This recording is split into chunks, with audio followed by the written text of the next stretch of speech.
વંદે ગુજરાત।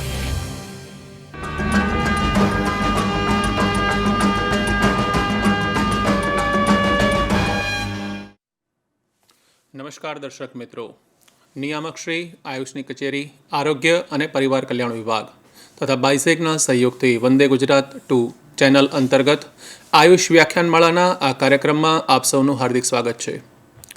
દર્શક મિત્રો, આજે બુધવારનો દિવસ, હોમિયોપેથિક ચિકિત્સા વિશે જાગૃતિ કેળવવાનો દિવસ।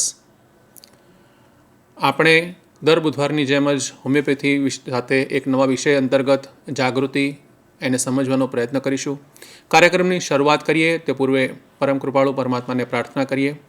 આજના આ કાર્યક્રમ અંતર્ગત આપણે હોમિયોપેથીની ઉપયોગિતા જે વિષયને લઈને આપની સમક્ષ રાખીએ છીએ તે સૌ સુધી પહોંચે અને સાથે સાથે એ પણ પ્રાર્થના કરીએ છીએ કે સમાજના સૌ કોઈ વ્યક્તિ પોતાના અને પોતાના પરિવારજનો માટે હોમિયોપેથિક સારવારને વધુને વધુ અપનાવે। આપણે એવી પણ પ્રાર્થના કરીએ છીએ કે હોમિયોપેથિક સારવાર પ્રાપ્ત કરનાર સૌ કોઈ નિરોગી સ્વાસ્થ્ય પ્રાપ્ત કરે અને આપણે એ પણ પ્રાર્થના કરીએ છીએ કે હોમિયોપેથિક ચિકિત્સાને વરેલા તમામ હોમિયોપેથિક તબીબો એ હોમિયોપેથિક ચિકિત્સાના પ્રચાર અને પ્રસાર માટે હંમેશા તત્પર રહે અને હોમિયોપેથીના વિકાસને આગળને આગળ ધપાવે। દર્શક મિત્રો, આવી એક ઉમદા પ્રાર્થના સાથે આપણે આજના કાર્યક્રમની શરૂઆત કરી રહ્યા છીએ। આપણે સૌ જાણીએ છીએ કે પ્રાર્થનામાં એક અગમ્ય બળ રહેલું છે અને પ્રાર્થના એ દરેક કાર્યની સફળતા માટે ખૂબ જ મહત્ત્વનો આધારસ્તંભ છે। દર્શક મિત્રો, આજે આપણે જે વિષય અંતર્ગત જાગૃતિ કેળવવાના છે, માહિતી મેળવવાના છે, તે ખાસ કરીને આપણા સ્વાસ્થ્ય સાથે ખૂબ જ સારી રીતે સંકળાયેલી વસ્તુ છે। વર્તમાન સમયમાં સૌથી વધારે અગત્યનું સ્વાસ્થ્યને લક્ષતું કોઈ પરિબળ હોય તો એવું કહી શકાય કે આપણે સ્વાસ્થ્ય કેવી રીતે જાળવી રાખી શકીએ, અથવા તો હજુ વધારે સારી રીતે કહેવું હોય તો નિરોગી સ્વાસ્થ્ય કેવી રીતે જાળવી શકાય તે માટે માનવ માત્ર પ્રયત્નશીલ હોય છે। દરેક વ્યક્તિ હાલમાં સ્વાસ્થ્ય માટે ચિંતિત હોય છે અને તે અંગે જરૂરી તકેદારીના પગલાં માટે હંમેશા કંઈક કરી છૂટવા માટે પણ તે કટિબદ્ધ હોય છે અને એટલા માટે જ આપણે ત્યાં કહેવાયું છે, પહેલું સુખ તે જાતે નર્યા। સાથે સાથે વર્તમાન સમયમાં જેમ જેમ સમય બદલાતો જાય છે, અથવા તો આપણે કહી શકીએ કે જેમ જેમ માણસ વધારે વૈજ્ઞાનિક થતો જાય છે, તેમ જે સ્વાસ્થ્યની પરિભાષા છે, સ્વાસ્થ્યની જે વ્યાખ્યા છે તેમાં પણ ફેરફાર થતો જાય છે, અથવા તો તે વધારે સુગઠિત થતી જતી હોય છે, જેથી કરીને આપણે સ્વાસ્થ્યને કેવી રીતે સારી રીતે સમજી શકાય તે અંગે સતત પ્રયત્ન થતો રહે, અથવા તો દરેક વ્યક્તિને સ્વાસ્થ્ય અંગે સાચી અને દરેક પરિમાણ આધારિત એક જાણકારી મળે। અને એટલા માટે જ વર્તમાન સમયમાં સ્વાસ્થ્ય અંગેના જે પરિમાણો ધ્યાનમાં લેવામાં આવે છે તેમાં ફક્ત ભૌતિક અથવા તો શારીરિક બાબતોને નહીં, પરંતુ સાથે સાથે માનસિક જે સ્વાસ્થ્ય છે તેના પર પણ વિશેષ ભાર મૂકવામાં આવતો હોય છે। અને આપણે સૌએ એ અનુભવ્યું પણ છે કે માનસિક સ્વાસ્થ્ય છે એ વ્યક્તિના શારીરિક સ્વાસ્થ્ય માટે પણ ખૂબ જ અગત્યની બાબત છે। એમ કાળક્રમે સ્વાસ્થ્ય અંગેની સમજણમાં ઉત્તરોત્તર ફેરફાર થતો જતો હોય છે। વિજ્ઞાન પણ નવી બાબતોને અંદર ઉમેરે છે અને આપણે સૌ પણ આ વસ્તુને અનુભવીએ છીએ કે વિજ્ઞાન દ્વારા જે પણ વ્યાખ્યા ઉમેરવામાં આવે છે અથવા તો જે કંઈ તેમાં પરિમાણો ઉમેરવામાં આવે છે તે મહદઅંશે માનવ માત્રને અસર કરતા પરિબળો છે। અને જો આ પરિબળો વિશે આપણે સૌ જાગૃત રહીએ, આપણે સૌ જાગૃતિ કેળવીએ તો આપણે પોતે પણ સ્વસ્થ રહી શકીએ, આપણી આસપાસનો જે સમાજ છે, આપણું કુટુંબ છે, પરિવાર છે, તેને પણ સ્વસ્થ રાખી શકીએ। તો આવા એક ઉમદા હેતુ સાથે આપણે આજના કાર્યક્રમની શરૂઆત કરી રહ્યા છીએ।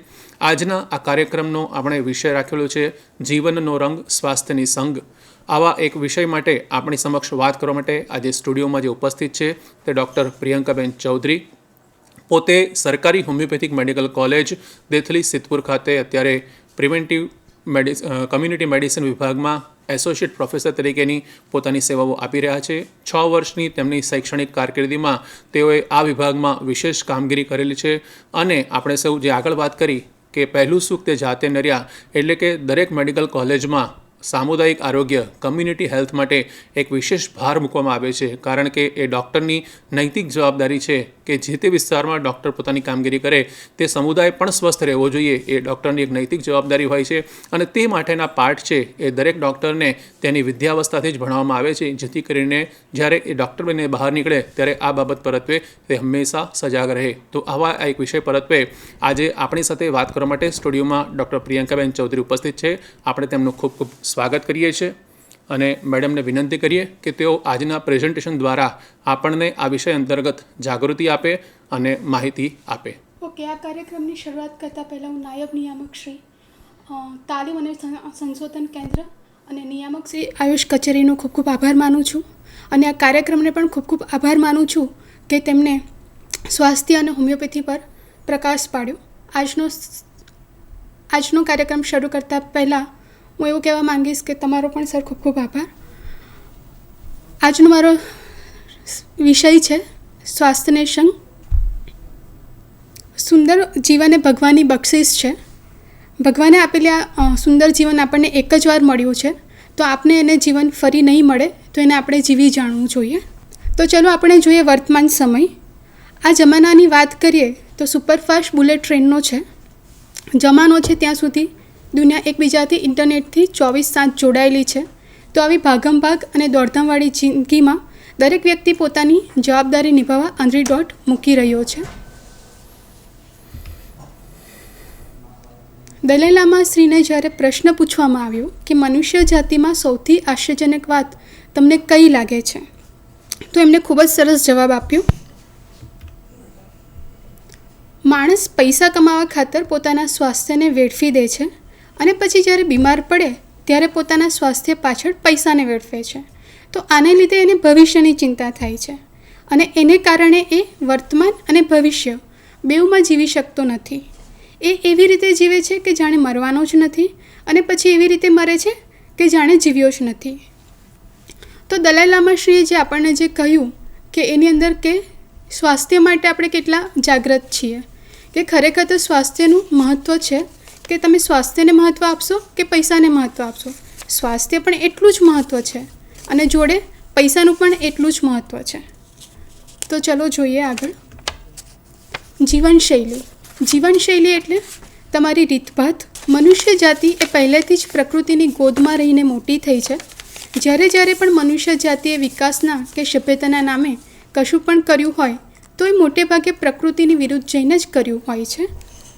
બદલાવ એ પ્રકૃતિનો નિયમ છે અને માનવીના જીવન અને વિકાસ માટે બદલાવ જરૂરી છે. પણ અમુક બદલાવ આધુનિક જીવનશૈલીના નામે જે થઈ રહ્યા છે એ જોખમી છે. આપણે જોઈએ છે કે અત્યારે આધુનિકતાનો જમાનો આવી ગયો છે કે ગામડાઓમાંથી લોકો શહેરો તરફ વળી રહ્યા છે. જંગલો, તળાવો પુરાઈને નવી ઔદ્યોગિક સંસ્થાઓ ચાલુ થઈ રહી છે. તો આ બદલાવ જરૂરી છે, પણ આપણી આધુનિક જીવનશૈલીના નામે જે થઈ રહ્યા છે જોખમો. બદલાતી જીવનશૈલીનો અસર મનુષ્યના સ્વાસ્થ્ય પર સીધો કે આડકતરો રીતે પડ્યો છે. વિશ્વના સૌથી યુવા ધન ધરાવતા દેશની વાત કરીએ તો એવા આપણા ભારત દેશમાં યુવાનોનું બીમારીનું પ્રમાણ વધતું જાય છે. છાસવારે આપણે સાંભળીએ છીએ કે એકદમ યુવાન છોકરાનું હૃદય રોગના હુમલામાં મોત થઈ ગયું. જવાન લોકોમાં બ્લડ પ્રેશર, ડાયાબિટીસ જેવી બીમારીઓ વધવા લાગી. તો અત્યારે આપણને પ્રશ્ન થાય કે યુવાધન ખરેખર એક આપત્તિમાં છે. ચલો હવે જોઈએ કે આ જમાનો કેવો છે, કે જીભના ચટાકાનો જમાનો છે. કોઈ ખાય છે, કોઈ પીવે છે. આ જમાનો છે vada pav, burger, pizza, pav bhaji, hot dog, ragda pattice જેવા જંક ફૂડનો પોતાના હાથે જ સ્વેચ્છાએ પેટમાં પધરાવો. જેમ ગોળ ઉપર કીડીઓ ઉભરાય એમ ખવદરા ગલી પાણીપુરીની લારીઓ પર લોકો ઉભરાય છે. કે આપણે વાત કરીએ તો અત્યારે ઘરમાં જમવાનું બનાવવાનું એટલું ઓછું થઈ ગયું છે કે ભૂખ લાગી તો ચલો હોટેલે જઈએ, અને હવે તો એનાથી પણ વિશેષ કે ચલો એક કોલ કર્યો ઝોમેટોથી અને જમવાનું આવી ગયું. વ્યસનની ફેશન. તમાકુની વાત કરીએ તો પીવે, ખાય, સૂંઘે, દાંતે ઘસે. સિગરેટની ફેશન, વટવેર ફૂંકો. કે વ્યસનોને આપણે જાણીએ જ છીએ કે એ પીવે છે તો હું કેમ નહીં. દેખાદેખીમાં ચાલુ તો થાય છે પણ પછી આપણે અંત પણ જોઈએ જ છીએ. માટે કહેવાય છે કે શરીરની માંદગી માટે ખૂબ માણસ પોતે જ જવાબદાર છે. અત્યારનો માહોલ જોઈએ તો નાકે પાન ખાવા બાઇટને કષ્ટ અપાય છે. તરસ લાગે તો સોફા ઉપર બેઠા બૂમ પડે કે પાણી આપો. કસરત અને માણસને તો જાણે જન્મના વેર છે. ભાજી ભાવતી નથી, પોટલી પીવાનું વલણ વધતું જાય છે. કહેવાય છે કે મગ લાવે પગ પણ કઠોળ ભાવતું નથી ને વડાપાઉં વગર ચાલતું નથી. શુદ્ધ સાત્વિક કુદરતી આહાર છોડી આ પ્રેમ કેટલો મોંઘો પડે. તમે જ વિચારો, આ તે કંઈ જિંદગી કહેવાય? ગુલાબજાંબુથી ભરેલો કટોરો તમારી સામે છે, પણ તમે એને ખાઈ નથી શકતા. કેમ? કેમ કે તમને ડાયાબિટીસ છે. ચોખ્ખા ઘીથી લથપથ સુરતની ઘારી તમે ખાઈ નથી શકતા, કેમ કે તમને બ્લડ પ્રેશર છે. ઘરમાં મોંઘું ડાઇનિંગ ટેબલ, ખુરશીમાં બેસવાની શક્તિ નથી. ઘરમાં ગરમ ગરમ ગોટા ઉતરી રહ્યા છે, તીખા તમતમતા તળેલા મરચાં, પણ એસિડિટીને પિત્તના કારણે તમે એને લઈ નથી શકતા. એસી રૂમ, મખમલી સુવાળી ડનલોપની પથારી, ઊંઘ નથી. એટલા માટે જ બધા કહે છે કે પહેલું સુખ તે જાતે નર્યા. જો શરીર જ સ્વસ્થ નહીં હોય તો જીવનમાં આનંદ ઉલ્લાસને સ્થાન આપવું મુશ્કેલ થતું હોય છે. સ્વચ્છતા આપણી મૂલ્યવાન સંપત્તિ સમાન છે, તો તેનું આપણે જતન કરવું એ આપણી ફરજ છે. સ્વાસ્થ્યના શત્રુઓ. રોગ કંઈ નવરો ધૂપ નથી કે વગર બોલાવ્યા આવે અને રહી પડે. રોગને પણ સમાન હોય છે. આજના સમયમાં અનેક કારણો સ્વાસ્થ્યના શત્રુઓ છે, જેવા કે તણાવ, જીવનશૈલી, આહારની અનિયમિતતા, બેઠાડું જીવન, નશીલા દ્રવ્યોનું સેવન, ધૂમ્રપાન, અપૂરતું પોષણ, સ્વાસ્થ્ય પ્રત્યેની ઓછી સભાનતા, અસ્વચ્છતા, પ્રદૂષણ અને ઇલેક્ટ્રોનિક ગેજેટનો અમર્યાદિત ઉપયોગ વગેરે વગેરે. ટીવી અને સોશિયલ મીડિયા પર પણ મન લોભાવતી ખાવા પીવા અને વ્યસનોની જાહેરાતો એ આજની યુવા પેઢીને રસ્તો ભટકાવી દે છે. સ્વાસ્થ્યની પરિભાષા સમયાંતરે બદલાતી રહી છે. પ્રથમ તો ફક્ત શારીરિક સ્વાસ્થ્ય પર જ કેન્દ્રિત હતું, પછી માનસિક અને ભાવનાત્મક સ્વાસ્થ્યને પણ પ્રાધાન્ય અપાયું. હવે વર્લ્ડ હેલ્થ ઓર્ગેનાઇઝેશન WHO સ્વાસ્થ્યને સંપૂર્ણ સ્વાસ્થ્ય એટલે ફક્ત રોગ અથવા નબળાઈની ગેરહાજરી નહીં, પરંતુ સંપૂર્ણ શારીરિક, માનસિક, ભાવનાત્મક અને સામાજિક સુખાકારીની સ્થિતિ જાહેરાત કરી. WHOએ ઉચ્ચતમ પ્રકારના સ્વાસ્થ્ય માટેની અપીલ કરે છે. WHOએ રોગો થતા હોય તો એની સામે કયા પગલાં લેવા જોઈએ, તમે હેલ્થ પ્રમોશનને પર વધારે ભાર આપે છે અને એની ગુણવત્તા ટકાવી રાખવા માટેના પગલાં લે છે. સ્વાસ્થ્ય દિવસ સમગ્ર વિશ્વમાં પ્રતિવર્ષ 7 એપ્રિલના રોજ મનાવવામાં આવે છે. આજના આધુનિક જીવનમાં સ્વાસ્થ્યની સમીક્ષા કરવામાં આવે તો સર્વાંગી સ્વાસ્થ્યની અપેક્ષાઓ કરતાં ઓછી છે. વિશ્વના તમામ દેશો, પછી તે વિકસિત હોય કે વિકાસશીલ હોય કે અલ્પવિકસિત હોય, ત્યાં સ્વાસ્થ્ય પ્રત્યે જાગૃતિ લાવવા વર્લ્ડ હેલ્થ ઓર્ગેનાઇઝેશન દ્વારા વિશ્વ આરોગ્ય દિવસ મનાવવામાં આવે છે.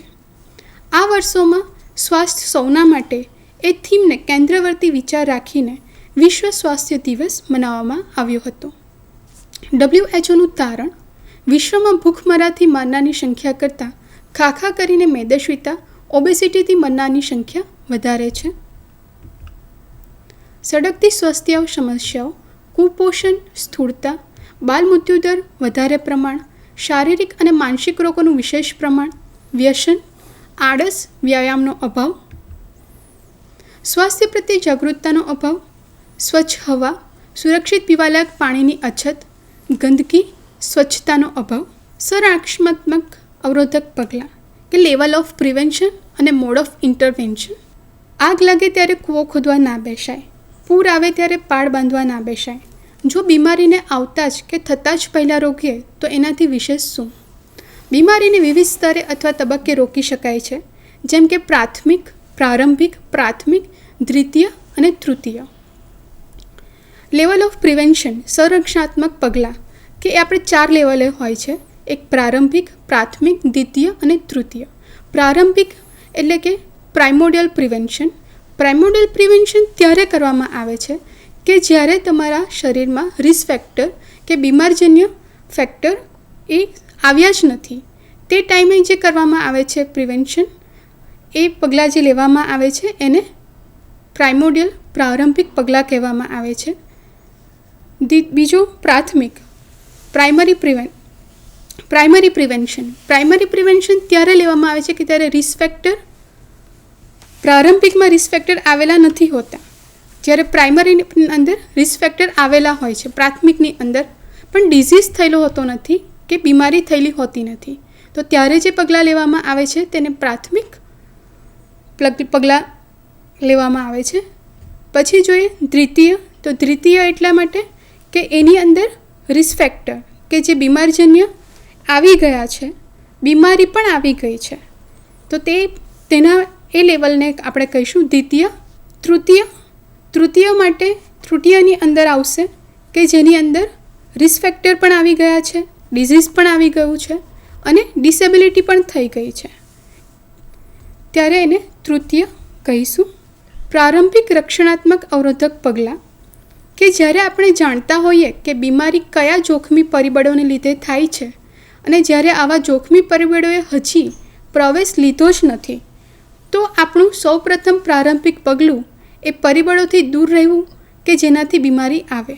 ઉદાહરણ રૂપે કે મેદસ્વીતાથી ડાયાબિટીસ એન્ડ બ્લડ પ્રેશરની તકલીફ થાય છે, તો જો આપણે પહેલેથી જ કાળજી રાખવામાં આવે કે ચરબી ચડે જ નહીં શરીરમાં, તો બાલ સ્વાસ્થ્યનું પણ એટલું જ મહત્ત્વ છે કે બાળકો એ ભવિષ્યની રાષ્ટ્રની ધરોહર છે. જો પહેલેથી જ બાળકને નિયમિત વ્યાયામ, યોગા કરવામાં આવે અથવા તો જંક ફૂડથી દૂર રાખવામાં આવે તો આપણે એને બીમારી થતાં અટકાવી શકીએ. એટલે કે જ્યારે પ્રાઇમોડલ પ્રિવેન્શન જ્યારે થતું હોય છે ત્યારે પ્રારંભિકની અંદર કે જેની અંદર આપણે જો માની લઈએ કે ઓબેસિટી છે, તો ઓબેસિટી માટે જો આપણે નાના બચ્ચાઓને પહેલેથી જ કે આ પહેલાંમાં કહેવામાં આવતું હતું, મમ્મી કે હંમેશા કહેતા હોય કે ઘરનું ખાવાનું ખાવું જોઈએ, કે ઘરનું ખાવાનું ખાવું જોઈએ, તો એનાથી શું થશે કે આપણે બહારની વસ્તુઓ નહીં ખાઈએ એટલે કેલરી વધારે નહીં થાય. અને એટલા માટે આપણે પહેલાં આપણે જોઈએ, જો આપણે સ્કૂલ ડેઝમાં હતા તે ટાઈમે બહાર જંક ફૂડ એટલા હતા નહીં, ઘરનું જ ખાવાનું. આપણી પાસે પૈસા નહોતા કે પોકેટ મની નહોતી મળતી, આપણને પોકેટ મની નહોતી મળતી, કોઈ એટલા બહાર દુકાનો પણ એટલી બધી નહોતી, તો તે ટાઈમે શું થતું કે ઘરનું ખાવાનું એનું પણ પ્રાયોરિટી આપવામાં આવતી હતી. એટલે ઓબેસિટીના જે મેદસ્વીતાના જે કેસો છે એ એટલા ઓછા હતા. તો એટલે પ્રારંભિક જે તબક્કામાં જે પગલાં લેવા જોઈએ એ આપણે લેવા જોઈએ કે જેથી આપણે બીમારી થાય જ નહીં, બીમારી થાય એ પહેલાં જ એને આપણે પગલાં લેવા જોઈએ. પ્રાથમિક સંરક્ષણાત્મક અવરોધક પગલાં કે વ્યક્તિ કે સમૂહ એ જોખમી બીમારીજન્ય પરિબળોના સંપર્કમાં આવતા હોય, જ્યારે એવા કેસમાં બીમારી થવાની શક્યતા વધારે હોય છે અને તેવા સંજોગોમાં પ્રાથમિક પગલાં કામમાં લાગે છે. આપણે જાણીએ છીએ કે જીવનશૈલી બેઠાડા જીવન અને જંક ફૂડ વચ્ચે અટવાઈ ગઈ છે, જ્યારે મેદસ્વીતા, ડાયાબિટીસ, બ્લડ પ્રેશર વગેરે જેવી બીમારી થવી હવે સામાન્ય બાબત બની ગઈ છે. તો જો હવે આપણે આવા જંક ફૂડથી દૂર રહીએ અને નિયમિત વ્યાયામ કે યોગા પહેલેથી જ અપનાવીએ તો આ બધી બીમારીઓને ટાળી શકાય છે. કે જેમ આપણે જોયું કે પ્રારંભિકની અંદર બીમારીજન્ય કારણો આવ્યા જ નથી, પણ જ્યારે જે પ્રાથમિકની આપણે વાત કરીએ તો તેમાં રિસ્ક ફેક્ટર કે જે બીમારીજન્ય જે કારણો છે એ બધા જ આવી ગયા હોય છે.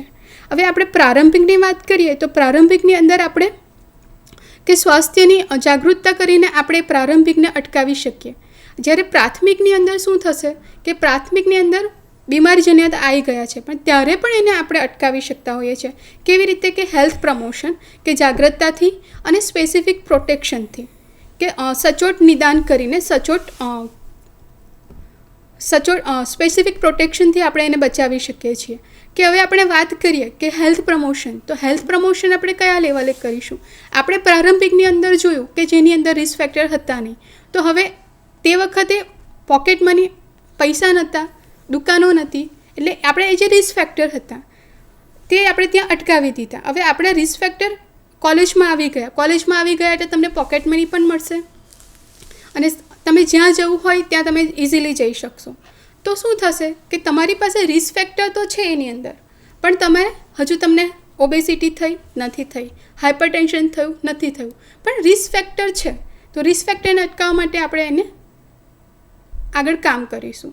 હવે આપણે જોઈએ કે એની અંદર હેલ્થ પ્રમોશન કે કેવી રીતના કરીશું, જાગૃતતા કેવી રીતના લાવીશું, એ 4 રીતે લવાશે કે હેલ્થ એજ્યુકેશન કરીને, બીજું કે એન્વાયરમેન્ટલ મોડિફિકેશન કરીને કે જે બાહ્ય જે પરિબળો છે કે જેને આપણે અટકાવી શકીશું, ત્રીજું છે ન્યુટ્રિશનલ એપ્રોચ કરીને કે આપણે જે ખાવા પીવાની બાબતો છે એ બાબતોને આપણે ધ્યાન રાખીને પ્રાથમિક સંરક્ષણાત્મક અવરોધક પગલાં એ અતિ મહત્ત્વના છે.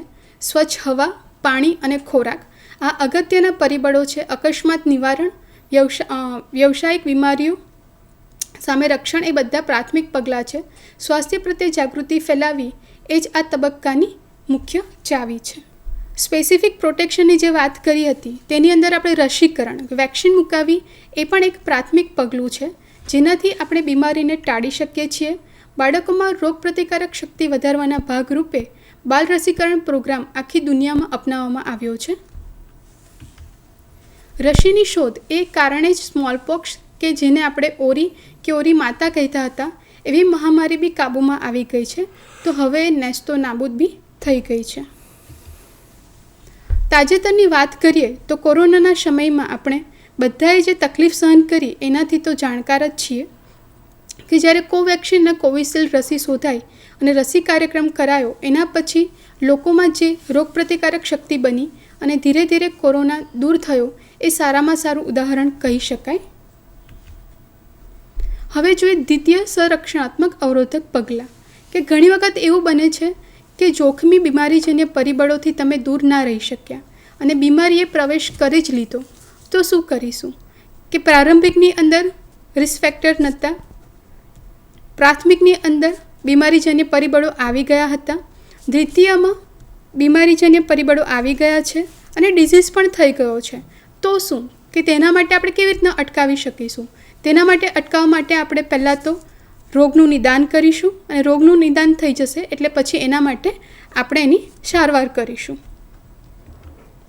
આવા સંજોગોમાં આપણે બીમારી શરીરમાં વધારે ના ફેલાય અને ઉગ્ર સ્વરૂપ ના લે તે બાબતના પગલાં લેવા પડે અને આવા પગલાંને આપણે દ્વિતીય પગલાં કહીશું. બીમારી જેમ બને એમ જલ્દીથી પારખવી અને યોગ્ય સમયસર સારવાર કરાવવી એ જ આ તબક્કાની મુખ્ય ચાવી છે. જેટલી બીમારીને વહેલી જાણીશું એટલે એને ફેલાતા રોકી શકીશું. સંક્રમક કે ચેપી બીમારીના કિસ્સામાં જેટલો વહેલો આપણે બીમારીને પારખી લઈએ એટલો જ જલ્દી એને સમાજમાં ફેલાતો રોકી શકીએ છીએ. જેમ કે સ્કૂલમાં જતા બાળકને અછબડા થયા હોય અને એની જાણકારી જલ્દી મળી જાય તો એ બીજા બાળકોમાં ફેલાતો રોકી શકાય છે. તૃતીય સંરક્ષણાત્મક અવરોધક પગલાં, કે જ્યારે બીમારી શરીરમાં પ્રવેશી ગઈ છે અને આપણે અજાણ બી રહ્યા કાં તો એનું નિદાન બી મોડું થયું, તો એવા સંજોગોમાં આપણે શું કરી શકીએ? આવા સંજોગોમાં માત્ર બે જ વિકલ્પ બચે. એક તો દર્દીનું મૃત્યુ થાય, કાં તો બીજું કે બીમારી લીધે દર્દીને વિકલાંગતા આવે. જો કોઈ વ્યક્તિ બીમારીને લીધે વિકલાંગ થઈ જાય, જેમ કે મૂક, બધિર, અંધ કે અપંગ થઈ જાય, તો એના માટે આપણે શું કરી શકીએ? રિહેબિલિટેશન શબ્દ અત્યારે ખૂબ જ પ્રચલિત છે, એટલે કે પુનર્વસન. વિકલાંગ વ્યક્તિ કઈ રીતે એનો જીવન નિર્વાહ કોઈના ઉપર પણ આધારિત થયા વગર કેમનું સારી રીતે કરી શકે, એમને કેવી રીતે પુનર્વસન કરાવી શકાય, આ તૃતીય તબક્કામાં આવે છે. અને સૌથી ઉત્તમ ઉદાહરણ છે જયપુર પગ. અપંગ વ્યક્તિને આ જયપુર પગ એટલે કે કૃત્રિમ પગ પહેરીને એક સામાન્ય વ્યક્તિની જેમ જીવન નિર્વાહ કરી શકે છે. એટલે કે રિહેબિલિટેશન એ ચાર ભાગો પર આપણે એમાં જોઈએ કે એક તો મેડિકલ, સોશિયલ, વોકેશનલ અને ઇકોનોમિકલ. કે આપણે એક ઉદાહરણ જોઈએ કે કોઈ વ્યક્તિનું એક્સિડન્ટ થઈ જાય છે. હવે એક્સિડન્ટ થયું તો એમાં શું થશે કે એક્સિડન્ટ પછી ઇમ્પેરમેન્ટ આવશે. ઇમ્પેરમેન્ટમાં શું થશે કે એનાટોમી અને ફિઝિયોલોજિકલ ફંક્શન જેનું છે, જે કાર્યક્ષમ કરવાની ક્ષમતા, જે અંગ કપાઈ જશે કે કંઈ પણ, તો એ વસ્તુ એમાં એ નહીં કરી શકે. પછી આવશે ડિસેબિલિટી, એટલે કે એ એક્સિડન્ટ થયું, એનાટોમી અને ફિઝિયોલોજિકલ ફંક્શન એનું ડિસ્ટર્બ થયું, તો એ ડિસેબિલિટી થઈ ગઈ, ચાલી નથી શકતો. તો ચાલી નથી શકતો તો એના પછી શું આવશે? હેન્ડીકેપ. હેન્ડીકેપની અંદર શું થશે કે એ જોબલેસ થઈ જશે, કેમ કે કામ નથી કરી શકતો. તો આ રીતના જે રિહેબિલિટેશન જે ઇન્ટરવેન્શન છે, તો રિહેબિલિટેશનની અંદર એવી રીતના આવશે કે એને આપણે સોશિયલી બધા જોડે અલગ થઈ ગયો હોય તો બધાને એને મળાવવું જોઈએ અને એને એટલું કેપેબલ, એટલું બનાવવું જોઈએ કે કોઈના પર પણ સ્વાવલંબી રહે, પરાવલંબી થઈને ના જીવે આગળ. પહેલું સુખ તે જાતે નર્યા, ચાલો સંકલ્પ કરીએ, ચાલો કાળજી લઈએ. તંદુરસ્તી જો દવાની બોટલમાં મળી હોત તો દરેક જણ તંદુરસ્ત હોત. આપણે સવારે ઉઠીએ ત્યારે સૌથી પહેલાં આપણે દાંતને બ્રશ કરીએ છીએ, સ્નાન કરીએ છીએ, વાળની કાળજી લઈએ છીએ અને ચોખ્ખા કપડાં પહેરીએ છીએ. આ બધી વસ્તુ આપણે શા માટે કરીએ છીએ? આવી આદતો આપણે સારું પર્સનલ હાઇજીન કહીએ છીએ. હાઇજીન શબ્દનો અર્થ થાય છે સ્વચ્છ જીવનની આદતો કે જે આપણને તંદુરસ્ત રાખે છે. આપણું વ્યક્તિગત હાઇજીન જાળવવું ખૂબ જ જરૂરી છે. હાઇજીન જાળવવાનો અર્થ માત્ર આપણી જાતને સ્વચ્છ કે ચોખ્ખી રાખવી. આ શબ્દનો અર્થ માત્ર આપણા પૂરતો સીમિત ના હોવો જોઈએ, પરંતુ એમાં આપણા આસપાસના વાતાવરણને સ્વચ્છ રાખવાનો પણ સમાવેશ થવો જોઈએ. સ્વચ્છતા માટે સ્વચ્છતા અનિવાર્ય છે કે આપણા દેશમાં સ્વાસ્થ્ય માટે સૌથી હાનિકારક પરિબળ હોય તો એ છે ગંદકી અને અસ્વચ્છતા. આપણે સૌ જાણીએ છીએ કે ગંદકીથી ઘણા બધા રોગોનો ઉપદ્રવ વધે છે. સ્વાસ્થ્યનો આધાર સ્વચ્છતા ઉપર રહેલો છે. જેમ અર્થતંત્ર, કુદરતી સંપત્તિ, લશ્કર, વિજ્ઞાન, ટેકનોલોજી એ રાષ્ટ્રની શક્તિ ગણાય, એમ તંદુરસ્ત સમાજ એ પણ રાષ્ટ્રની સંપત્તિ છે. સ્વચ્છ ભારત અભિયાન. સ્વચ્છ હવા અને પીવાલાયક પાણી. હવા એ કુદરતે આપેલી અમૂલ્ય નિઃશુલ્ક ભેટ છે. જે પ્રાણવાયુ એ માનવીને દીર્ઘાયુ બક્ષે છે, એને જ આપણે પ્રદૂષિત બનાવી રહ્યા છીએ.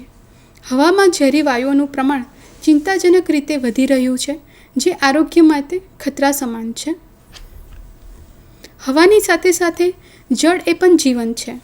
શરીરને તંદુરસ્ત રાખવામાં બંનેનું અમૂલ્ય યોગદાન છે. ભારતમાં ઘણા બધા સુરક્ષિત પાણીથી વંચિત છે. દૂષિત પાણીથી ઘણા બધા રોગોને આવકારે છે. પ્રદૂષણ ઓછું ફેલાય અને સ્વચ્છ પીવાલાયક પાણી મળી રહે તેવો પ્રયાસ કરવો જોઈએ. સમતોલ આહાર, પોષણયુક્ત આહાર લેવો. સમતોલ અને પોષણયુક્ત આહાર એ સ્વસ્થ જીવન માટે અનિવાર્ય છે. જંક ફૂડ અને બજારમાં મળતી તૈયાર વસ્તુઓથી દૂર રહેવું જોઈએ અને સંતુલિત આહાર લેવો જોઈએ. વ્યાયામ અને યોગ. પેટ બહાર રોગ અંદર, પેટ અંદર રોગ બહાર. યોગ ભગાડે રોગ માટે જ દૈનિક જીવનમાં વ્યાયામ અને યોગને સ્થાન આપવું જોઈએ. સ્વસ્થ જીવન માટે નિયમિત કસરત, યોગાસન, પ્રાણાયામ નિયમિત કરવા જોઈએ અને દરરોજ ઓછામાં ઓછું 30થી 40 મિનિટનું વ્યાયામ તો કરવું જ જોઈએ. તણાવ મુક્ત રહો. લાંબા સમય સુધી તણાવ રહે તો સ્વાસ્થ્ય કથળે છે. હાસ્ય લાવે સ્વાસ્થ્ય માટે જ હંમેશા પરિસ્થિતિને સાનુકૂળ થવાનો પ્રયાસ કરી સ્વયંને સદૈવ પ્રફુલ્લિત અને ચિંતામુક્ત રાખવું જરૂરી છે. સ્વાસ્થ્ય પ્રત્યે જાગૃત રહો. ચેતો નર સદા સુખી, પહેલું સુખ તે જાતે નર્યા. આપણા સ્વાસ્થ્યને નુકસાન કરનાર અનેક પરિબળો સતત આપણી આસપાસ હોય છે, પરંતુ નિયમિત સ્વાસ્થ્ય તપાસ કરવાથી રોગ હોય તો પકડમાં આવી જાય છે. માટે નિયમિત સ્વાસ્થ્યની તપાસ કરાવવી જોઈએ. પોતાના માટે સમય ફાળવવો. આજના અતિ ગતિશીલ સમયમાં વ્યક્તિને જો માનસિક સ્વાસ્થ્યતા મેળવવી હોય તો ગમે તેવા વ્યસ્ત સમયમાંથી પોતાના માટે, પોતાના પરિવાર માટે સમય ફાળવવો જરૂરી છે. આ સમય મનપસંદ પ્રવૃત્તિઓમાં ફાળવવો જોઈએ. હવે જોઈએ કે પૂરતી ઊંઘ પણ લેવી જોઈએ. કે કકડીને ભૂખ લાગે તો માનવું કે તમે તાતા છો, ઘસઘસાટ ઊંઘ આવે તો માનવું કે તમે બિલ્લા છો.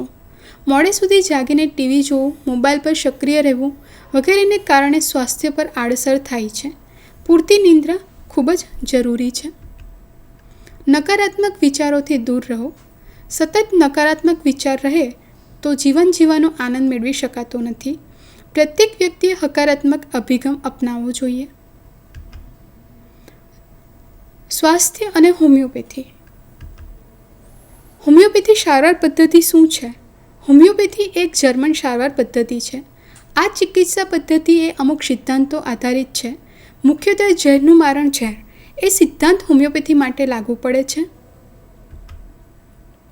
એક પ્રચલિત પ્રથા છે કે ઝેર કોઈ મનુષ્યને ચડે તો એને ઝેરથી સાજો કરાય. હોમિયોપેથીના સર્જક ડૉક્ટર હનેમને 1800ના દાયકામાં હોમિયોપેથીની શોધ કરી હતી.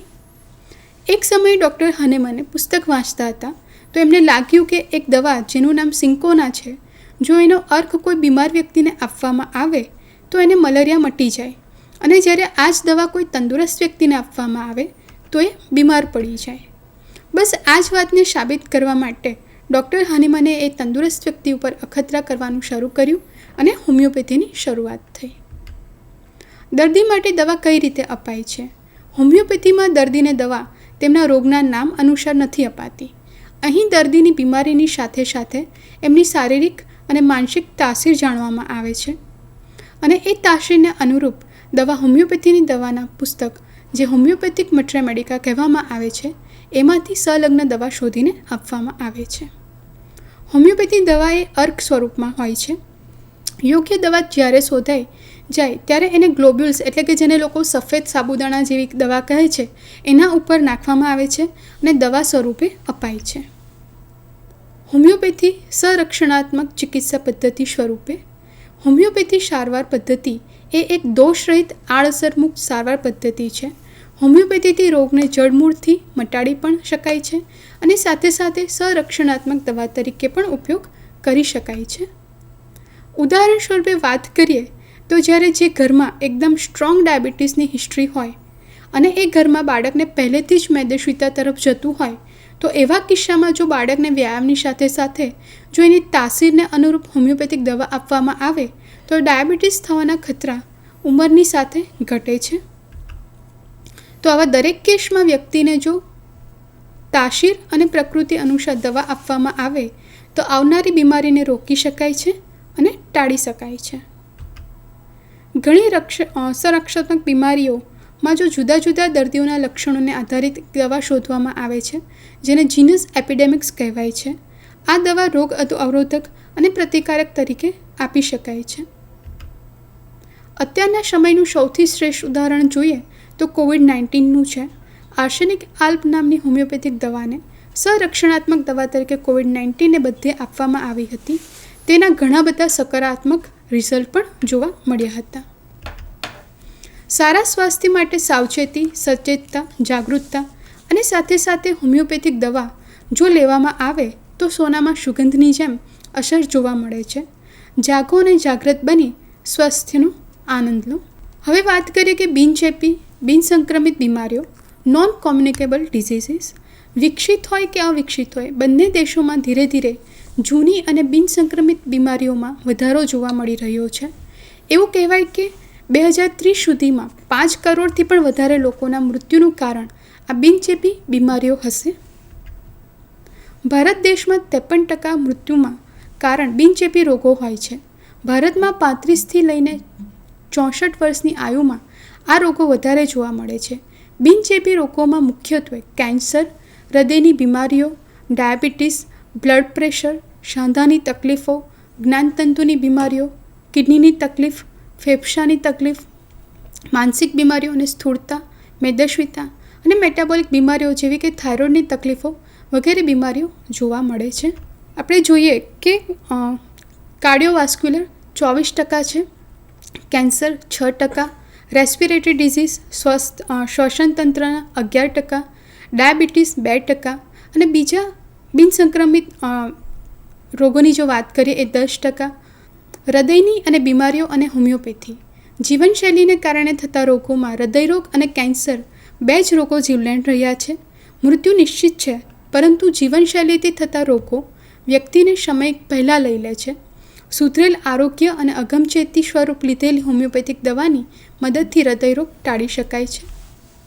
ક્રેટેગસ હોમિયોપેથિક દવા.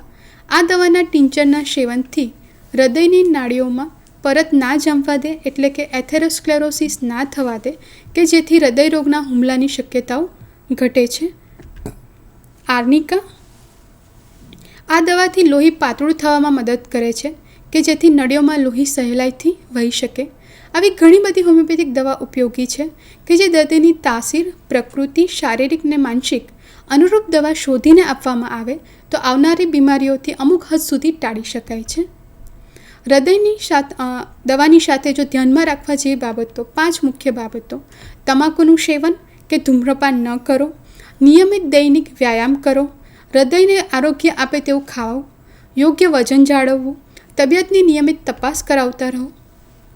સ્થૂળતા અને હોમિયોપેથી. શહેરી ભારતના 31% લોકો કાં તો વધુ વજન ધરાવે છે કાં તો મેદસ્વી છે. મેદસ્વીતાને કારણે હૃદય રોગનું જોખમ 3 ગણું વધી જાય છે. નિયમિત દૈનિક શ્રમ, વ્યાયામ અને યોગા ખૂબ જ જરૂરી છે. આળસને ટાળવું, યોગ્ય સંતુલિત આહાર લેવો, સાથે સાથે હોમિયોપેથિક દવા જો વ્યક્તિની તાસીને લઈને આપવામાં આવે તો ખૂબ જ ઉપયોગી નીવડે છે. અમુક ઉપયોગી દવાઓ નીચે પ્રમાણે છે જે વ્યક્તિના તાસીર આધારિત વાપરી શકાય છે, જેમ કે કલકરિયા કાવ, કેપ્સિકમ, ગ્રેફાઇટિસ, ફિક્સ વેરિકોલર, ફાઇટોલાકા બેરીબેરી વગેરે. ડાયાબિટીસ અને હોમિયોપેથી.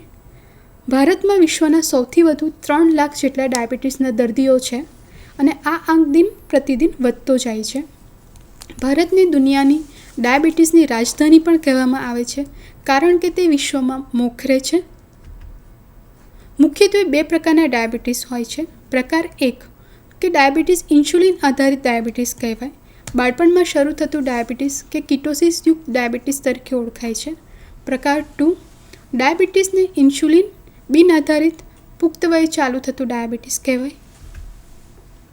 નિયમિત દૈનિક શ્રમ, વ્યાયામ અને યોગા જરૂરી છે. ભોજનમાં વધુ પડતા કાર્બોહાઈડ્રેટ્સ, મીઠાઈ, રિફાઇન્ડ લોટ, તેલ, માંસાહારી ખોરાક તથા આલ્કોહોલનો વપરાશ ઘટાડવો જોઈએ. આહાર પૂરતી શક્તિવાળો તથા ઓછી ચરબીવાળો લેવો જોઈએ. આહારમાં રેશાયુક્ત સમૃદ્ધ ખોરાક વધુ લેવા જોઈએ.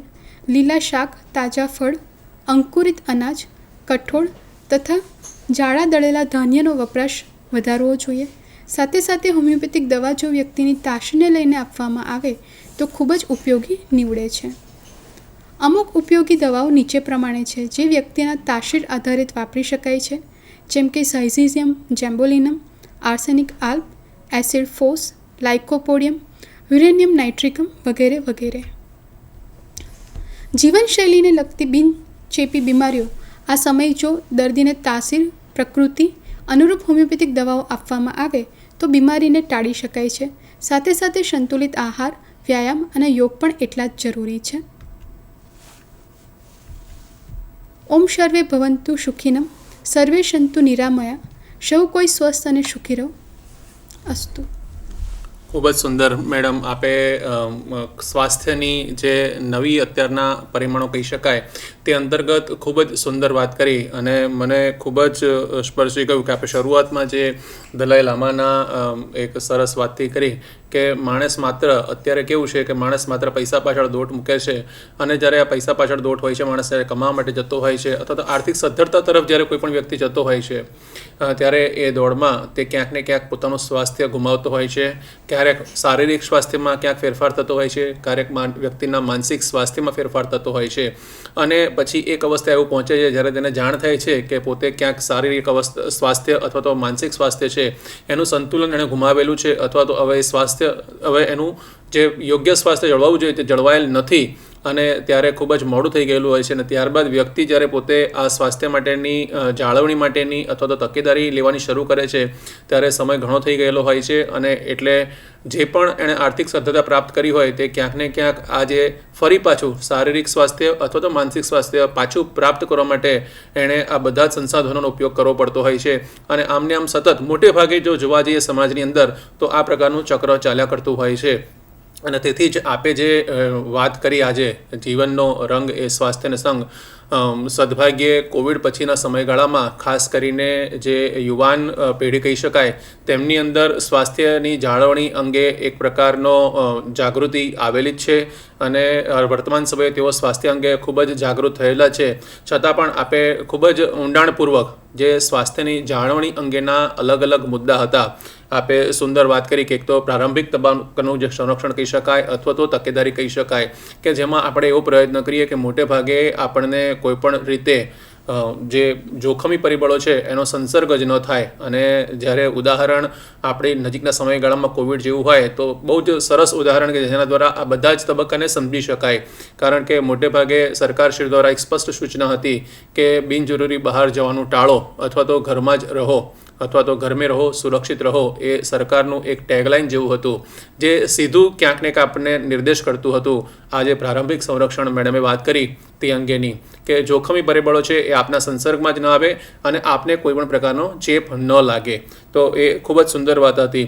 ત્યારબાદ એક વાત કરી કે એમાં પ્રારંભિક સંરક્ષણની જે મેડમે વાત કરી, તકેદારીની વાત કરી કે કદાચ જોખમી પરિબળો છે પરંતુ તમે તકેદારીપૂર્વક બહાર નીકળો છો તો તમને એ સંસર્ગ કરે નહીં. તમને ખબર છે કે બહાર તો જોખમી પરિબળ છે જ અને એ વાતનો પણ આપણને અનુભવ મળે છે અથવા તો એ વાત પણ આપણે કાળજીપૂર્વક સમજી શકીએ છીએ અથવા તો આપણે સૌએ અનુભવેલી છે કે કોવિડમાં જ્યારે બહાર નીકળવાનું થયું ત્યારે આપણને સૌને એ સૂચના હતી કે માસ્ક પહેરીને જ નીકળવું. માસ્ક પહેરવાનું એ અગત્યનું કારણ હતું કે આપણને કોઈપણ પ્રકારનો જે ચેપ છે એ સીધો લાગે નહીં. માસ્ક એક આવરણ તરીકે આપણને આ પ્રકારના વાયરસના સંક્રમણથી બચાવી શકે. તો આ એક પ્રારંભિક સંરક્ષણ હેઠળની વાત હતી. ત્યારબાદ મેડમે વાત કરી દ્વિતીય કક્ષાના સંરક્ષણ કે કદાચ તમને તકલીફ થઈ ગઈ, તમારા જે જોખમી પરિબળો હતા કે જેને કારણે રોગ થાય છે તેના સંપર્કમાં તમે આવી ગયા, તમે તકેદારી કદાચ રાખી હોય ન રાખી હોય પણ છતાં પણ તમે જો એના સંસર્ગમાં આવ્યા અને તમને ચેપ લાગી જાય છે તો ત્યારબાદ કયા પ્રકારના ઉપાય કરવા તેની પણ વાત કરી. અને આ બાબત પણ આપણે કોવિડ દરમિયાન ખૂબ જ સારી રીતે સમજી શક્યા કે કોવિડમાં જ્યારે કોઈ પણ વ્યક્તિને આ પ્રકારનો ચેપ લાગતો હતો તો સૌથી પહેલું જે કામ કરવામાં આવતું હતું આઇસોલેશન અને ક્વોરન્ટાઇન, એટલે કે વ્યક્તિને બાકીના સભ્યોથી, ધારો કે કુટુંબમાં કોઈ એક વ્યક્તિને થતો તો તેને બાકીના સભ્યોથી અલગ કરી દેવામાં આવતું હતું જેથી કરીને એનો સંસર્ગ બીજા બધા સભ્યોને થાય નહીં. તો આ આગળની તકેદારી અને ત્યારબાદ એ વ્યક્તિને કયા પ્રકારની સારવાર આપવાની જરૂર છે અથવા તો ફરી વધારે પડતો સંસર્ગ ન લાગે અથવા તો એ ચેપ છે એના શરીરમાં વધુ પ્રસરે નહીં તે માટે કયા પ્રકારના ઉપચાર કરી શકાય તેની વાત થતી હતી. અને ત્યારબાદ જો કદાચ કોઈ વ્યક્તિને આ સંક્રમણ પણ થઈ ગયું, સંક્રમણ એના શરીરમાં કદાચ પ્રસરી રહ્યું છે તો એવા તબક્કામાં એને આપણે કેવી રીતે ઓછામાં ઓછી નુકસાન શરીરને થાય અથવા તો એની જે શારીરિક સ્વાસ્થ્ય છે એ કેવી રીતે ઓછામાં ઓછું જોખમાય તે પ્રકારની સારવાર છે તે અંગેની પણ જાણકારી સૌને આપવામાં આવી હતી. આપણે સૌએ આ બધી જ બાબતોની અનુભવેલું છે કોવિડ દરમિયાન અને બહુ જ સારી રીતે સમજી શકાય એવું છે.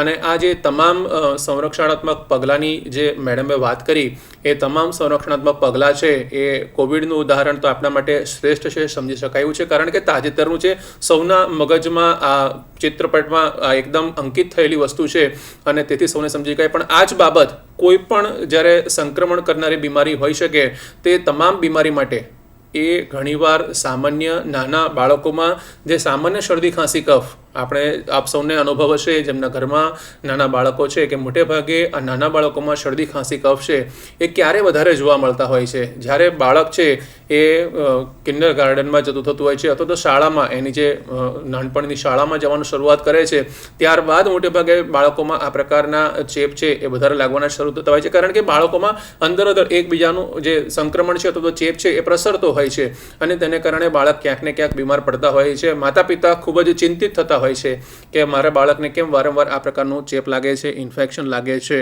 તો જો આપ આ બાબતને પૂરી સમજેલા હશો, આપને ખ્યાલ આવેલો હશે કે કયા પ્રકારના પગલાં તકેદારી રૂપે લઈ શકાય. આ તો એક વાત થઈ, એ સિવાય ઘણા બધા છે. આપણે જો બાળકોની અંદરની વાત કરીએ તો બાળકોની અંદરના સંક્રમણ છે અને એ સિવાય સામાન્ય પ્રજાજનો માટે પણ ઘણા બધા તકેદારીપૂર્વકના પગલાં છે કે જે આ જે સંક્રમણકારી બીમારીઓ છે તેને કેવી રીતે બચી શકાય તે અંગે કે ભાઈ કાં તો આપણને એ જોખમી પરિબળો છે એના સંપર્કમાં જ ન આવીએ, જો આવે તો આપણે સાથે તકેદારીપૂર્વક એના સંપર્કમાં રહીએ. તે પ્રકારે ક્યાંક જો લાગી જાય છે તો તેના માટે ત્યારબાદ કયા પ્રકારના ઉપાય કરી શકાય અને જો એ વધારે પ્રમાણમાં તમને ક્યાંક શરીરની અંદર પ્રવેશી જાય છે તો તેના માટે કયા પ્રકારના ઉપચાર કરી શકાય. એવા દરેક કોઈ પણ હોય, એ સામાન્ય એલર્જી જેવી બીમારી હોય તેની અંદર પણ આ વસ્તુ એટલી જ પ્રસ્તુત છે અને કોઈ સંક્રમણકારી બીમારી જેવી રીતે કોઈ કોવિડ છે તેમાં પણ આ વસ્તુ એટલી જ પ્રસ્તુત છે કે જો તમે તકેદારી રાખશો તો તમે ચોક્કસ સ્વસ્થ રહી શકશો. અને એટલા માટે સ્વાસ્થ્ય માટેનો પહેલો નિયમ જ એ છે કે prevention is better than cure, એટલે કે સારવાર કરવી તેના કરતાં સ્વાસ્થ્ય જળવાઈ રહે તે માટેના પ્રયત્નો કરવા એ ખૂબ જ યોગ્ય છે, સારું છે અને એ આપણા માટે હિતાવહ છે.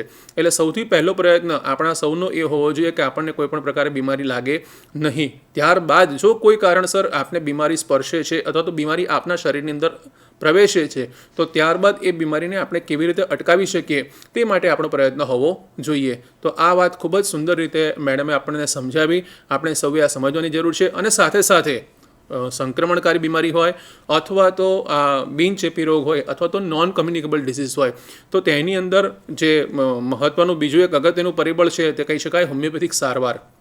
મેડમે એ પણ વાત કરી કે કોવિડ સમયગાળામાં હોમિયોપેથીની જે સંરક્ષણાત્મક દવા હતી આર્સેનિકાલ્બ, એણે ખૂબ જ સારી કામગીરી કરી અને સરકાર દ્વારા પણ અને તમામ હોમિયોપેથિક તબીબો દ્વારા પણ ઘણા એવા જાહેર સેવાના કાર્યો કરતા અલગ અલગ સંસ્થાઓ દ્વારા પણ વ્યક્તિ માત્રને આ આર્સેનિકાલ્બ દવા પહોંચે તે માટેના પ્રયત્ન કરવામાં આવ્યા અને આર્સેનિકાલ્બ જેમણે નિયમિત રીતે લીધી, આયુષ મંત્રાલય દ્વારા ખૂબ જ સ્પષ્ટ એની દિશા નિર્દેશ હતો કે આ દવા કેવી રીતે લઈ શકાય. તો જે વ્યક્તિઓએ આ દવા નિયમિત રીતે લીધી એમાં સંક્રમણનું પ્રમાણ ઘણા ઓછું જોવા મળ્યું. જો કદાચ થયું હોય તો તેમાં એ સંક્રમણ છે એ બહુ જ વધારે અસર એની થઈની વ્યક્તિની અંદર. જો કોઈ વ્યક્તિને કદાચ દવાખાનામાં દાખલ થવું પડ્યું હોય તો બહુ જલ્દીથી તે ડિસ્ચાર્જ થઈ અને ફરી પાછા ઘરે આવી ગયા. આવા અનેક પ્રકારના અલગ અલગ એની અસરો જોવા મળી. હજુ પણ એની અંગેના સંશોધનો આગળ ચાલી રહ્યા છે અને આવનારા સમયમાં એ અંગે આપણને ઘણા જ સારા પરિણામો મળવાની આશા પણ છે. પરંતુ એ વાત નક્કી છે કે હોમિયોપેથીની અંદર આ પ્રકારની જે બીમારી છે, અને ફરીથી એ પણ સ્પષ્ટતા કરી દઈએ કે આ વાત ફક્ત કોવિડ જેવી બીમારી માટે સીમિત નથી. હોમિયોપેથિક સારવાર છે એ તમામ રોગોની અંદર પોતાની અસરકારકતા દર્શાવી શકે છે. હા, એના તબક્કા અલગ અલગ હોઈ શકે અથવા તો એની ઉપયોગિતા છે એની ક્યાંક ઉપયોગિતા છે પરંતુ ઉપયોગિતાની ક્યાંક મર્યાદા હોઈ શકે. તો તે અંગેની પણ સ્પષ્ટતા આપણી પાસે છે જ. દરેક હોમિયોપેથિક ડૉક્ટરો પણ આ બાબતે જાણે છે કે તેઓની ઉપયોગિતા કયા તબક્કા સુધીની છે, કયા તબક્કા બાદ તેમણે અન્ય ચિકિત્સા પદ્ધતિની મદદ લેવાની જરૂર પડે છે અને કયા તબક્કા એવા છે કે જ્યાં આગળ હોમિયોપેથિક સારવાર તરફ જતાં પૂર્વે તેમણે દર્દીને સચેત કરી દેવાનું હોય છે કે તેમણે અન્ય ચિકિત્સાની જરૂર પડશે. તો આવી સ્પષ્ટતા પણ હોમિયોપેથિક સારવાર અંતર્ગત કરવામાં આવેલી છે. પરંતુ એમ છતાં પણ જે ઉપયોગિતા છે એ તો એની ઉપયોગિતા પ્રસ્તુત જ છે. ઉપયોગિતા માટે હંમેશા દરેકે પ્રયત્નશીલ રહેવું જોઈએ અને સમાજના તમામ પ્રજાજનોને પણ એ જ અમારી નમ્ર વિનંતી કે આપ સૌ પણ કોઈ પણ આવી બીમારી હોય તો હોમિયોપેથીને એકવાર અચૂક આપના માટે, આપના પરિવારજનોના સ્વાસ્થ્ય માટે ઉપયોગમાં લઈ શકો છો અને ચોક્કસ આપને હોમિયોપેથિક સારવાર દ્વારા ખૂબ જ સારા પરિણામો મળી શકે તેવી હોમિયોપેથિક સારવારની પોતાની આગવી વિશેષતા છે અથવા તો હોમિયોપેથિક સારવારની અંદર એક પ્રકારની શક્તિ એવું કહી શકાય છે. અને એના દ્વારા જરૂર પડે, ધારો કે આપણે ફરી એકવાર ઉદાહરણ લઈએ કે બાળકોની અંદર જો બાળકોને આપ હોમિયોપેથિક સારવાર તરફ શરૂઆતથી જ જો વાળો તો ઘણીવાર જે બાળકોનો વિકાસ, નૈસર્ગિક વિકાસ જે થવો જોઈએ તે નૈસર્ગિક વિકાસ ઘણો સારો થતો હોય છે અને તેના પરિણામે શરૂઆતના તબક્કાથી જો હોમિયોપેથિક સારવાર કરવામાં આવે, મેડમે એ વાત પણ કરી કે શરૂઆતથી જ જો આ પ્રકારની સારવાર કરવામાં આવે અને વ્યક્તિની જે રોગ પ્રતિકારક શક્તિને સારી રીતે મજબૂત કરવામાં આવે તો આ પ્રકારના બાળકો છે એઓ કોઈપણ પ્રકારના સંક્રમણથી અથવા તો કહી શકાય કે જે બિનચેપી રોગો છે તેનાથી પણ પ્રમાણમાં ઓછા ગ્રસિત થતા હોય છે અને તેમનો વિકાસ જો સારો થાય, એક આપણને સ્વસ્થ નાગરિક જો આપણે સમાજને આપી શકીએ તો એ રાષ્ટ્ર માટે આપણી પણ એક મોટી સેવા કહી શકાય. તો એ બાબતને ધ્યાનમાં રાખીને પણ જો હોમિયોપેથિક સારવારનો ઉપયોગ કરવામાં આવે તો એ પણ ખૂબ જ સારી બાબત છે અને એનો ઉપયોગ હંમેશા અચૂક થવો જોઈએ તેવું આપણે સૌએ ધ્યાનમાં રાખવું જોઈએ. અને આ ઉપરાંત આર્સેનિકાલ્બ તો એક વાત થઈ, આ ઉપરાંત હોમિયોપેથિક સારવાર અંતર્ગત ઘણી બધી એવી સારી દવાઓ છે જે આ પ્રકારના ચેપી રોગોની અંદર તેમજ બિનચેપી રોગોની અંદર પણ હોમિયોપેથિક સારવાર છે એટલી જ અસરકારક છે, કારગત છે અને તેના ઉપયોગ દ્વારા વ્યક્તિ સ્વસ્થ થઈ શકે છે. ઘણીવાર એવું હોય છે કે જ્યારે ચેપી રોગો હોય એટલે મોટે ભાગે કે એ શીઘ્રતાથી નિર્માણ પામતા રોગો હોય છે, એ એક્યુટ ડિસીઝ જેવા રોગો હોય છે અને તેથી વ્યક્તિ પોતે જેને અનુભવ નથી હોમિયોપેથિક સારવાર વિશે તેને ક્યાંક એવી મૂંઝવણ થતી હોય છે અથવા તો ખચકાટ થતો હોય છે કે આ તકલીફ છે એકદમ ખૂબ જ ઝડપથી થઈ ગયેલી છે, તો શું આમાં હોમિયોપેથિક સારવાર એટલી અસરકારક થઈ શકશે અથવા તો હોમિયોપેથિક સારવાર લેવા જઈશ ને ક્યાંક તકલીફ વધી નહીં જાય ને, આ પ્રકારની ચિંતા એ વ્યક્તિની અંદર હોય છે. પરંતુ મારે એ તમામને એ પણ જણાવવું કે હોમિયોપેથિક સારવાર પણ આવા ત્વરાથી નિર્માણ પામતા રોગોની અંદર પણ પોતાની અસરકારકતા ધરાવે છે. અને ફરી એકવાર હોમિયોપેથિક ડૉક્ટરોને પણ એ જણાવી દેવાનું કે હોમિયોપેથિક ડૉક્ટરો જ્યારે આ પ્રકારના રોગ આવે જ્યાં હોમિયોપેથીની ઉપયોગિતા છે ત્યારે તેમણે સ્પષ્ટપણે હોમિયોપેથિક સારવારની ઉપયોગ કરી અને આ પ્રકારના રોગને કેવી રીતે નિયંત્રિત કરી શકાય તે માટેનો પ્રયત્ન કરવો જોઈએ. હા, આપને ક્યાંક કોઈ જગ્યાએ એવું લાગે કે ના આ હોમિયોપેથિક સારવાર અંતર્ગત મર્યાદામાં હોઈ શકે તો તેના માટે આપણે અન્ય વૈકલ્પિક ચિકિત્સા પદ્ધતિ અથવા તો અન્ય ચિકિત્સા પદ્ધતિ છે તે તરફ આપના દર્દીને વાકેફ કરવો જોઈએ, તેને આપણે દિશા નિર્દેશ કરવો જોઈએ. એ પણ એ દરેક ડૉક્ટરની ફરજમાં આવતું હોય છે, પરંતુ હોમિયોપેથિક સારવાર અચૂક પ્રાપ્ત કરવી જોઈએ. સાથે સાથે બીજી જે વાત કરી ચેપી રોગો સિવાય, તો એ જીવનશૈલી આધારિત રોગોની મેડમે ખૂબ જ સુંદર એ પણ વાત કરી. અને હાલના તબક્કામાં અત્યારે ભારત જેવા દેશની અંદર આપણે સૌ જાણીએ છીએ કે અને આપણા સૌની એ ઈચ્છા પણ છે કે ભારત છે એ વિકાસશીલમાંથી વિકસિત દેશ તરફ આગળ જલ્દી પહોંચી જાય. અને જો આપણે આ તરફ જવું હશે તો સાથે સાથે આ પ્રકારના જે રોગો છે, ચેપી રોગો છે, તેને પણ આપણું પ્રમાણ ઓછું કરવું પડશે. તે અંગે પણ મેડમે એક સુંદર એ પણ હું વાત કરવાની ભૂલી ગયો કે મેડમે એક સ્વચ્છતાની વાત કરી. અને અત્યારે ભારત સરકાર દ્વારા પણ આ અંગે એક મોટા પ્રમાણમાં મોટા પાયા પર અભિયાન ચાલી રહ્યું છે, પરંતુ એમાં સૌથી વધુ જો અગત્યની મજબૂત કડી હોય તો આપણે વ્યક્તિ માત્ર આપણે પ્રજાજનો છીએ, તે એની અગત્યની કડી છે. જો આપણે છે એ આ સ્વચ્છતામાં આપણો પોતાનો પૂરેપૂરો સહયોગ રાખીશું, તે માટે કાળજી રાખીશું, કારણ કે છેવટે આ વસ્તુ છે એ આપણને સ્પર્શ કરતી વસ્તુ છે. સ્વચ્છતાથી જ આપણે સ્વસ્થતા તરફ જઈ શકીએ છીએ. એ બાબત સર્વેએ જાણવાની જરૂર છે. તો તે બાબત પણ ચેપી રોગોની અંદર ખૂબ જ અગત્યની છે. અને જે બિનચેપી રોગોની વાત કરી મેડમે કે આવનારા સમયમાં ભારત જેવા દેશની અંદર પણ આ બિનચેપી રોગો અથવા તો નોન કમ્યુનિકેબલ ડિસીઝ છે તેનું પ્રમાણ દિન પ્રતિદિન વધતું જાય છે. પછી એ ડાયાબિટીસ જેવો રોગ હોય, એ બ્લડ પ્રેશર જેવો રોગ હોય, એ સ્થૂળતા મેદસ્વીતા જેવા રોગ હોય, આ તકલીફ પણ દિન પ્રતિદિન વધતી જાય છે. અને મેડમે એ પણ વાત કરી કે ડાયાબિટીસ જેવો રોગ છે, અત્યારે ડાયાબિટીસ માટે એ ભારત છે એ પાટનગર જેવું કહી શકાય અથવા તો રાજધાની જેવું કહી શકાય આખા વિશ્વની, કારણ કે સૌથી વધારે જો ડાયાબિટીસના દર્દીઓ છે તો એ ભારત દેશની અંદર જોવા મળી રહ્યા છે. અને ડાયાબિટીસના દર્દી થવું ઘણીવાર આપણને એવું લાગે કે ભાઈ ડાયાબિટીસ થઈ ગયો છે, સારવાર લઈ લીધી છે, મારો ડાયાબિટીસ કંટ્રોલમાં રહે છે, પરંતુ જો ખૂબ જ ધ્યાનથી આ બાબતને જોવામાં આવે, સમજવામાં આવે, તો ડાયાબિટીસને કારણે ક્યાંક ને ક્યાંક વ્યક્તિની કાર્યક્ષમતામાં ફેરફાર થતો હોય છે. અને ડાયાબિટીસ થાય કદાચ એના બ્લડ રિપોર્ટની અંદર એના લોહીની તપાસમાં ખાંડનું પ્રમાણ છે એ કદાચ આપણને એવું લાગે કે યોગ્ય જળવાઈ રહ્યું છે, પરંતુ લાંબા ગાળે આ વ્યક્તિને ડાયાબિટીસને કારણે અલગ અલગ પ્રકારના કોમ્પ્લિકેશન્સ ધીરે ધીરે ડેવલપ થતા હોય છે. એ વ્યક્તિને બદલાઈ શકે, કોઈકને એ 2 વર્ષમાં નિર્માણ પામતા હોય છે કોમ્પ્લિકેશન, કોઈકને 20 વર્ષ થતા હોય. આ વ્યક્તિ અલગ અલગ હોઈ શકે, પરંતુ થતા હોય છે. અને આવી તકલીફોની અંદર પણ હોમિયોપેથિક સારવાર છે એ પોતાની આગવી વિશેષતા ધરાવે છે, ઉપયોગિતા ધરાવે છે. જો સાથે સાથે આ પ્રકારના દર્દીઓમાં પણ હોમિયોપેથિક સારવાર ઉપયોગમાં લેવામાં આવે તો હોમિયોપેથિક સારવાર છે આ પ્રકારના કોમ્પ્લિકેશન્સ એ નજીકના કોમ્પ્લિકેશન અથવા તો દૂરોગામી અસરો, નજીકની અસરો અને દૂરોગામી અસરો છે તેને ખાળવામાં ઓછી કરવામાં હોમિયોપેથિક સારવાર પણ ખૂબ જ સારું પરિણામ આપી શકતી હોય છે. અને એટલા માટે તમામે આ પ્રકારની જ્યારે તકલીફ ઉપસ્થિત થાય તો હોમિયોપેથિક સારવાર માટે જવું જોઈએ. હોમિયોપેથિક સારવાર દ્વારા આ પ્રકારની તકલીફને કેવી રીતે ઓછી કરી શકાય અથવા તો એના જે કોમ્પ્લિકેશન્સ છે મેં વાત કરી, અને આ વસ્તુ ખાલી ડાયાબિટીસ માટે નથી, આ જ વસ્તુ બ્લડ પ્રેશર જેવા રોગ માટે પણ છે, આ જ વસ્તુ કોલેસ્ટ્રોલ જેવી તકલીફ માટે પણ છે, આ જ વસ્તુ સ્થૂળતા અથવા તો કોઈ વ્યક્તિને જ્યારે મેદસ્વીતાની તકલીફ છે તેના માટે પણ છે, આ જ વસ્તુ થાઇરોઇડ જેવી કોઈ બીમારી હોય તેના માટે પણ છે. આમ તમામ પ્રકારની. અને આ તો શારીરિક તકલીફની વાત કરી. હોમિયોપેથિક સારવારની ઉપયોગિતા ઘણીવાર જીવનશૈલીને કારણે આજે જે જીવનશૈલીમાં જે ફેરફારો થયેલા છે તેને કારણે શારીરિક તકલીફોની સાથે સાથે માનસિક તકલીફોનું પ્રમાણ પણ સમાજની અંદર વધી રહ્યું છે. તો આ જે માનસિક તકલીફો છે તેના માટે પણ હોમિયોપેથિક સારવાર છે એ ખૂબ જ ઉપયોગી છે.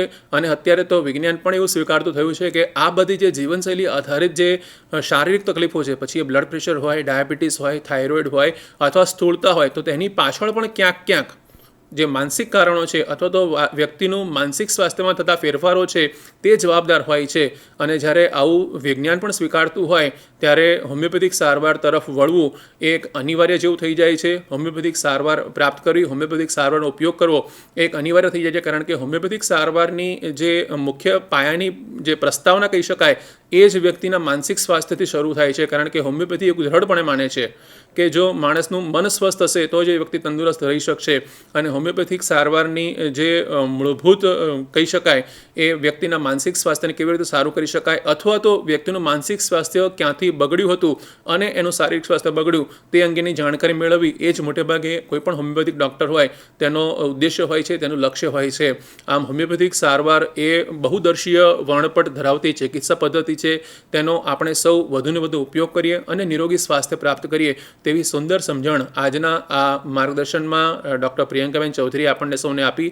આપણે ફરીવાર તેમનો ખૂબ ખૂબ આભાર માનીએ છીએ કે તેઓ અહીં આગળ સ્ટુડિયોમાં ઉપસ્થિત રહી અને આપણને ખૂબ જ સુંદર માહિતીથી માહિતગાર કર્યા. સાથે સાથે આપણે નિયામક શ્રી આયુષ તેમનો પણ આભાર માનીએ કે જેમના માર્ગદર્શન હેઠળ સમગ્ર આ કાર્યક્રમનું આયોજન થતું હોય છે. નાયબ નિયામક તાલીમ અને સંશોધન કે જે આપણને સતત નવા નવા કાર્યક્રમ માટે પ્રેરિત કરતા હોય છે તેમનો પણ આભાર માનીએ. આપ દર્શકોનો તો ખૂબ ખૂબ આભાર માનવાનો જ હોય કારણ કે આપ અમને નિત નવા નવા કાર્યક્રમ આપની સમક્ષ લેવા માટે પ્રેરિત કરતા હો છો. તો આપનો પણ ખૂબ ખૂબ આભાર. આવતા સપ્તાહમાં એક નવા વિષય સાથે આપની સમક્ષ ઉપસ્થિત થઈશું. ત્યાં સુધી આપ સૌને જય જય ગરવી ગુજરાત.